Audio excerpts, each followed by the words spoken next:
La réponse du gouvernement chinois a été de qualifier ce mouvement qui se déclarait et qui était rationnel et pacifique, de le qualifier de rébellion et d'acte d'insubordination. À cause de ça, le dirigeant chinois qui était en place en Chine à l'époque a proclamé la loi martiale, a exigé que la jeunesse quitte la place Tiananmen, mais c'était une jeunesse qui avait grandi durant les 10 années d'ouverture et de réforme des années 80 et qui ne connaissait pas la nature, souvent hélas meurtrière, du régime communiste chinois. Donc ils sont restés sur la place jusqu'au dernier moment, n'imaginant pas que les tanks allaient venir sur eux et que les soldats allaient les décimer. La raison pour laquelle nous ne pouvons pas oublier ce massacre, c'est qu'il a clos une période d'ouverture et d'esquisse de réforme politique en Chine. Depuis cette époque, le massacre est resté dans toutes les mémoires chinoises. Les dirigeants qui interdisent qu'on évoque le simple mot de 4 juin 1989, c'est une date qui est taboue. Les Chinois qui ont beaucoup d'inventivité ont transformé cette date en 35 mai, parce que si vous ajoutez 4 à 31, on arrive à 35, donc le 35 mai, c'était un système pour éviter la censure en Chine et pour pouvoir parler du 4 juin. Eh bien, cette année, parmi les mots censurés, on trouve 35 mai. Donc même ce mot-là, maintenant, est interdit en Chine. Ou alors, pour parler de 1989, ils ont inventé une formule, c'était 90-1. Alors 90-1, c'est aussi censuré et on ne peut pas parler de 90-1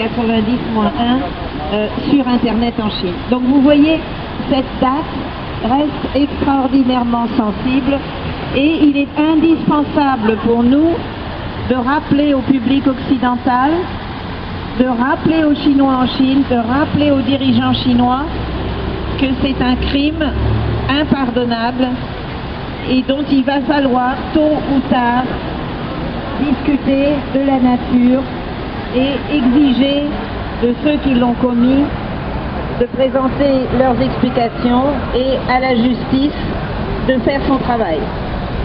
L'autre raison pour laquelle nous ne pouvons pas rester silencieux au moment du 4 juin, c'est que cette répression se poursuit. En effet, ceux qui ont été condamnés après le 4 juin étaient des centaines, peut-être des milliers.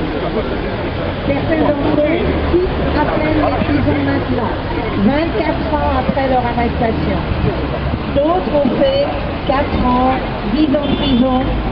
Celui que vous voyez à côté de moi, M. Sun Weibang, a passé 10 ans en prison de 1989 à 1999 et il a dû fuir la Chine. D'autres, comme Liu Xiaobo, sont restés en Chine et ils ont été arrêtés à de nombreuses reprises au cours de leur vie. La dernière fois que Liu Xiaobo a été arrêté, c'était en 2008. Il n'a pas été relâché depuis. Sa sentence a été de 11 ans de prison en 2009, ce qui lui a valu, entre autres, le prix Nobel de la paix en 2010. Liu Xiaobo a lié de façon indélébile son destin à celui du 4 juin 1989. Et dès qu'il a reçu le prix du prix Nobel de la paix, ou plus exactement qu'il a appris qu'il avait obtenu le prix Nobel de la paix, il l'a appris au fond de sa prison au Liaoning. Il a tout de suite dit « Je dédie ce prix aux âmes errantes du 4 juin 1989 ». Donc vous voyez, cette persistance du crime se prolonge jusqu'à des condamnations totalement iniques. En 2011, 2 anciens militants de la place Tiananmen, Chen Wei et Chen Xi, ont respectivement été arrêtés, condamnés pour des actes de subversion, L'un a été condamné à 9 ans de prison, l'autre à 10 ans de prison. L'année dernière, Li Bifeng, dont nous allons réciter un poème tout à l'heure, lui aussi, ancien condamné de la place Tiananmen, qui avait à l'époque fait 5 ans de prison, a été réarrêté, il a fait 7 ans de prison, arrêté en 2011, condamné en 2012 à 12 ans de prison. Ce sont des héros de la place Tiananmen qui n'ont pas pu oublier ce massacre et qui continuent par leur vie, par leurs témoignages, par leurs écrits, par leurs amitiés avec d'anciens militants de la place Tiananmen, à continuer à porter ce flambeau. Donc pour toutes ces raisons, nous sommes rassemblés ici et nous continuons à informer le public de ce qui s'est passé, mais surtout, quelque part, de ce qui continue à se passer aujourd'hui en Chine. Merci pour votre attention. 谢谢玛丽。接下